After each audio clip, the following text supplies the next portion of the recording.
Hey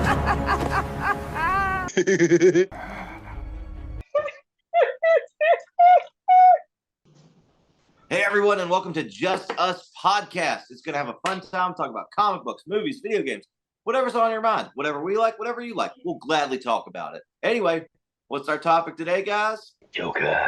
I like it. And in honor of the new Joker 2 movie with supposedly Lady Gaga and Joaquin Phoenix returning as the role, let's talk about the Joker. Oh, I thought Lady Gaga was going to be Joker. You misdirected me on that one. I'm pretty sure she has been confirmed for the movie, right? And it's going to be a musical. Well, she does have a good Joker face, Joker face. Ha ha ha ha. I really think they're the first person to do that, actually, that I know of.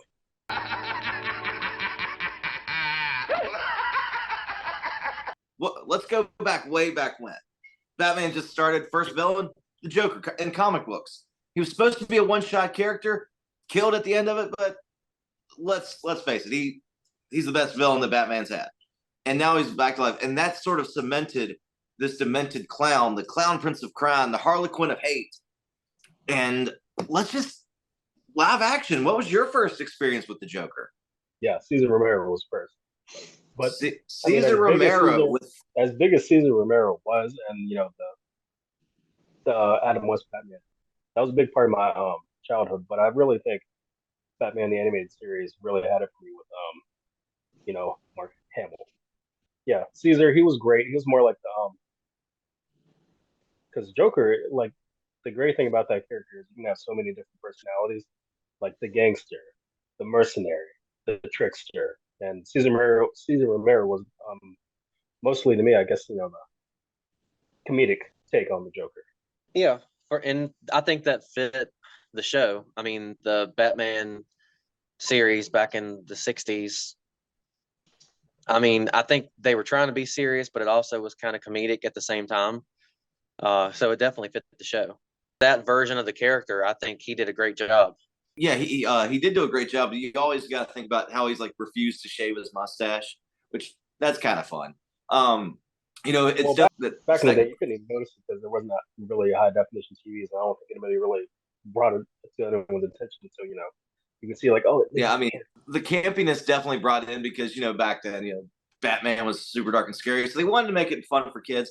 I can appreciate what he did with the really bad fights, or even him trying to win a surf contest. It was fun. It was, Woodstock was on the rise, lots of colorful, lots of flowers, whatever. You can find his action figure. His action figure with the surfboard, it's got swim trunks on with flowers.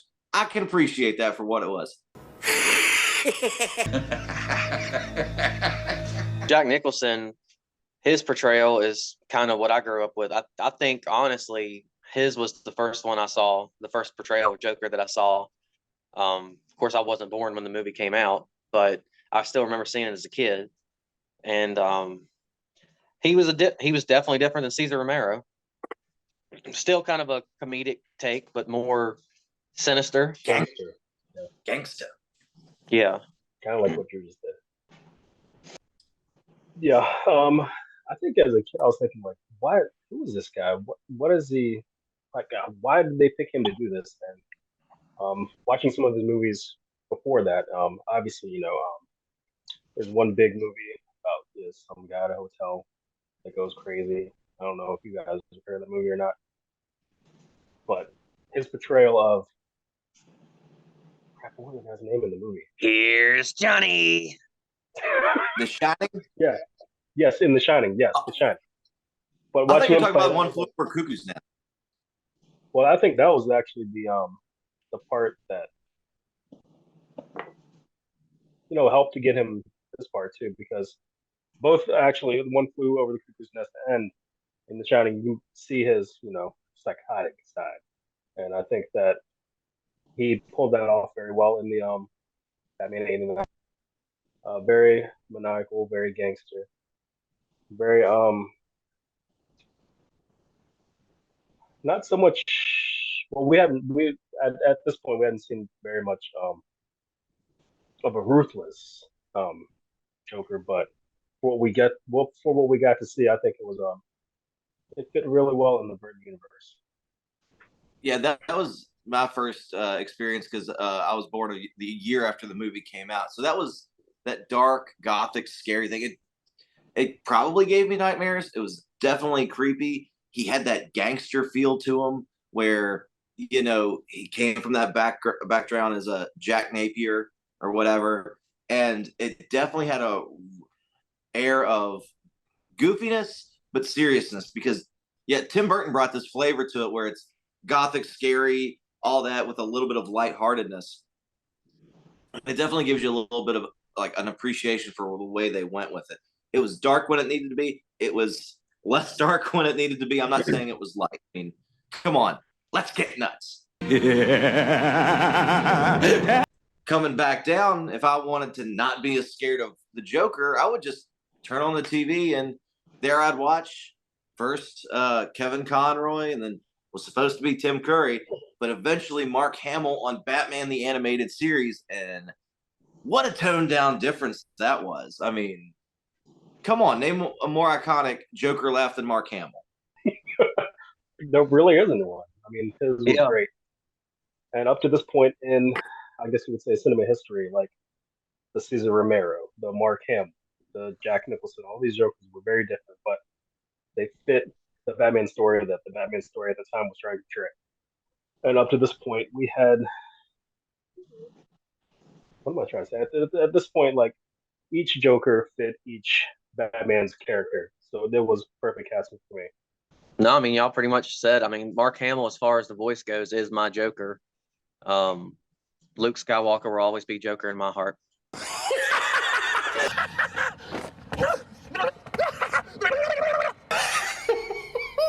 Oh yeah, but Heath Ledger, when he was cast as Joker, I can remember so many people being like, "What in the world are you doing?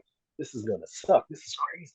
Heath Ledger, the guy from 10 Things I Hate About You, like they were just freaking. The guy from Brokeback Mountain with Jake Gyllenhaal. We don't want that as our Joker. Yeah. But I just remember going to the theater, sitting down, watching the movie, and just being like, "Holy cow, this guy is a little bit, on the edge. He's crazy." And as I was analyzing it throughout my years of watching the movies, because obviously that's 2008, it's like 2022 now. I kind of felt like he was more of the most real world Joker we had seen at this time so far.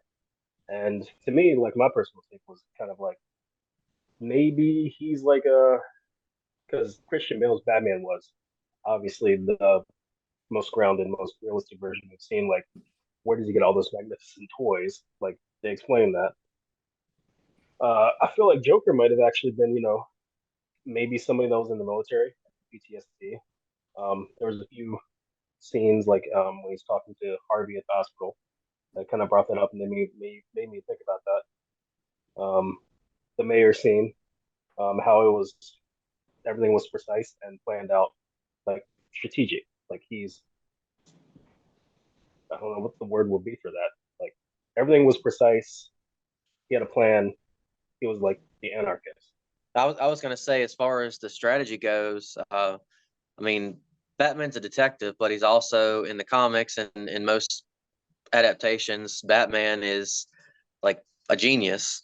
And for the Joker in any adaptation, but especially in the Dark Knight, the Christopher Nolan films, Heath Ledger's Joker, for him to always be 1 or 2 steps ahead, that tells you how smart that version of the character was. He was definitely like an anarchist. He definitely had some mental, some kind of, this was more like the first one that actually showed like some mental issues there. Because I mean, who dresses up like that and does some of the crazy stuff that he does? I mean, and again, the end game was anarchy. It was just to get the system upside down. And we'd not seen a Batman movie, TV show, or anything like that. And I think that Heath Ledger's Joker definitely contributed to that. And most likely changed the game forever, which that everything's a lot grittier now. And because I remember that movie came out right before, like right after we graduated high school and I went to college, and man, at first I was like, man, what's up with this character? Because I wasn't into comic books back then. I was like, Batman, sure, Batman Begins come out. I wasn't a nerd yet, Like, I would what? say. I know, right? So when I did that, I went to college and all that stuff. But I was like, I just kept going back to that movie because it came out on DVD like Christmas time of '09, I know of '08. So the next year, I decided I want to be a super fan in college, and I used the Heath Ledger as that because it was so iconic. I had the long, beautiful hair, clean shaven face, a lot skinnier, about 70 pounds ago. But that character was so impactful on me because I would, in my school's colors, do my hair, get the suit on, paint my face, smudge it. I mean, come on, like I love the Joker. I'll even make anything Joker, like Deathstroke here. But I'm just saying that was the definitive one for me. I'll say it right now, and I'll say it again later. It's my favorite Joker. To it, always 10 steps ahead. You couldn't really see where it was going. Because I just wish you could watch it for the first time more than once, if you know what I'm saying. Because that first time it sort of blew your mind, but after that, you sort of look for the clues. But sometimes those clues get tedious. I'm fine with. I would love to just watch it again for the first time, but I'm gonna hate to say this one. Who do you want to move on to next? The Gotham TV series or Jared Leto? Well, chronologically, it'll be Cameron Monaghan from Gotham. Which, don't get me wrong, that show was fun. That show was different. His portrayal of the Joker, because I'm not even sure they called him the Joker in the series, was It was actually pretty good. Jerome. And then his twin brother, his evil twin brother. Because he had like 3 different Jokers in that. Which isn't so far-fetched and crazy, because in the comics, there's a comic 3 Jokers. Yeah. I never made it past season 2 of Gotham. Not that it wasn't good. It's just, I think there was a break and then I forgot to watch it. So I never got to see his portrayal as Joker. I was fine with it, but I just think that Warner Brothers like aversion to saying it's the Joker. I think that might have been, I'm not sure what was going on there, but come on, the dude's wearing purple. He's got green hair. He's got a white face. He's got a smile. There was like the one I didn't like was the cold talking one that just did this and didn't laugh. I didn't like that one. But in the final season, when it shows up and he's like an old demented man who's like falling apart and laughing and everything, that's more I like that one better, even though he didn't look as much as the Joker as the previous ones did. So I'll just give it that.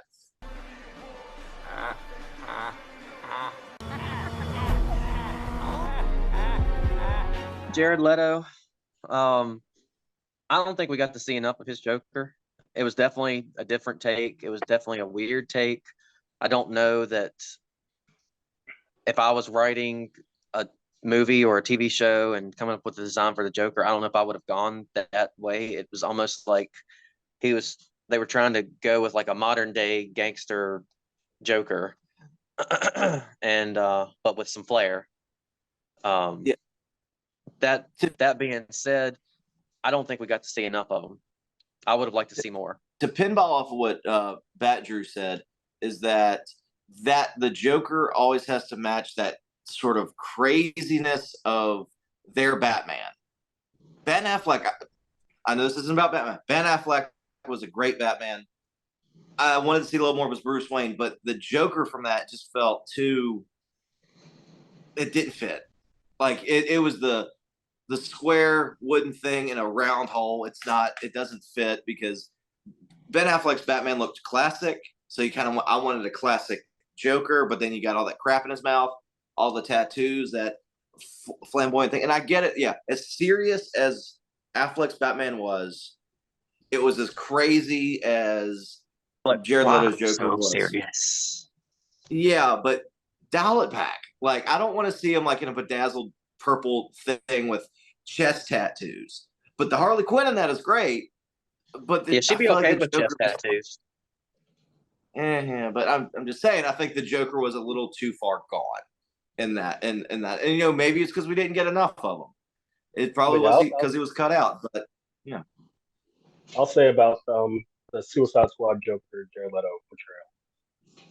There was so much that I wanted it to be, so much that I wanted to see with it, but I don't know, with the Snyderverse and David Ayer's cut being edited because I don't know, some studio didn't know it.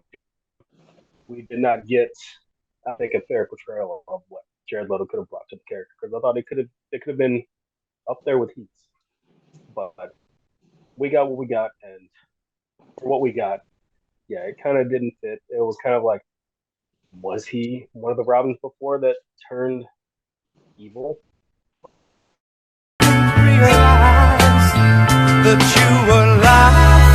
The next one, Joaquin Phoenix, arguably the most realistic version of the Joker in a way that they plucked him out of the comics, shook off all the craziness, and put him in a society.